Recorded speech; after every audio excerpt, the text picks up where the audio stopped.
Good day friends, I'm Dr. A.S.K. Gupta and I'm going to talk to you about the dengue hemorrhagic fever or the dengue fever with some complications. And ultrasound plays a very important role in the diagnosis of this patient. You can see that the gallbladder over here is grossly distended. This gross gallbladder wall edema. If you see it slowly, then you find that the gallbladder walls are grossly distended and they show that they have been separated. The layers of the gallbladder wall, they have been separated from each other. This entire is the gallbladder wall, and the gallbladder wall edema is a sign of hepatitis which occurs in the dengue fever, and there is a diffuse thickening of the gallbladder wall all across the gallbladder from the neck to the fundus. And if you see it carefully, you can see that around the gallbladder also there is edema, and this is pericholecystic fluid collection, which also is a feature of dengue fever. If you take your vision slightly down below, you might find that there is a fluid collection between the diaphragm, this is the diaphragmic, and this is the liver capsule. Between the two there is fluid collection. Over here also around the liver capsule you can see there is some fluid collection on the upper part also, and this is suggestive of ascites. Here the liver parenchyma does not show decreased echogenicity, but the echogenicity of the liver might be decreased because the liver is involved in the dengue fever and there occurs hepatitis. But in obese patients or patients who already have the fatty liver, this decrease in echogenicity may be difficult to ascertain at this time.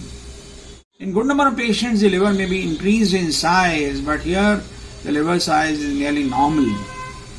I come at the spleen and you can see that the spleen size increased. It is 120 millimeters. Normally the spleen is less than 120 millimeters, so the spleen is increased. So dengue fever, the patients may show increase in the size of the spleen and the liver. The kidneys are normal and hypoechoic, suggesting that the kidneys have been excreting normally. But in case the patient goes into renal failure, the kidneys might show increased echogenicity. This is the urinary bladder of the patient, and you can see that there is some fluid in the retrovesical space, suggestive of ascites in the pelvis. This is liver, and you can see there is some fluid collection in the space below the liver, and if I see, then it might find that there is some fluid in the Morison's pouch, and the Morison's pouch is the most dependent structure of the abdomen, and the fluid collection generally starts earliest. And whenever you scan a patient of the dengue fever, always scan the chest, and you can see that this is the right pleural space, this is the liver, and this is the fluid in the right pleural space, suggesting that this is polyserositis.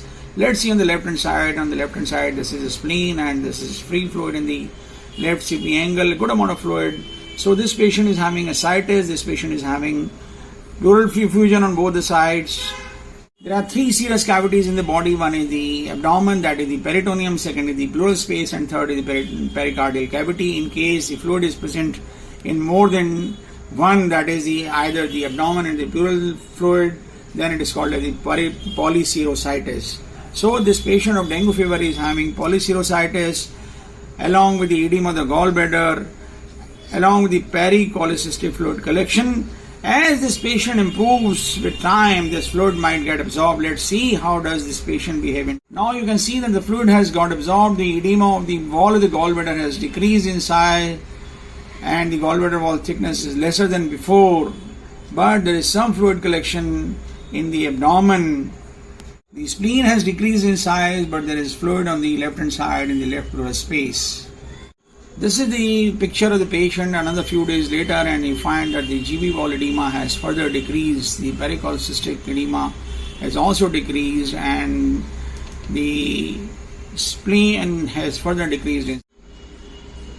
But there is some free fluid in the abdomen still present, and this is going to get absorbed with time. The patient has nearly recovered. This is the gallbladder of the patient around 7 days after the first scan, and you can see that the GB wall edema has nearly subsided. The GB wall thickness is 0.44 centimeters or 4.4 millimeters. Normal wall thickness is less than 3 millimeters, so this is also going to get absorbed with time. And if you want to see more of such videos on the various ultrasound anomalies or the other medical problems, please do visit us channel Dr. A.S.K. Gupta Shivam Nursing Home and subscribe to the channel. I hope we have been able to demonstrate a good case of dengue fever with all the radiological findings in a serial manner. In case you like our video, please do not forget to press the like button and subscribe to our channel. Also share the video among large number of friends so that maximum number of people can be benefited. Thank you very much.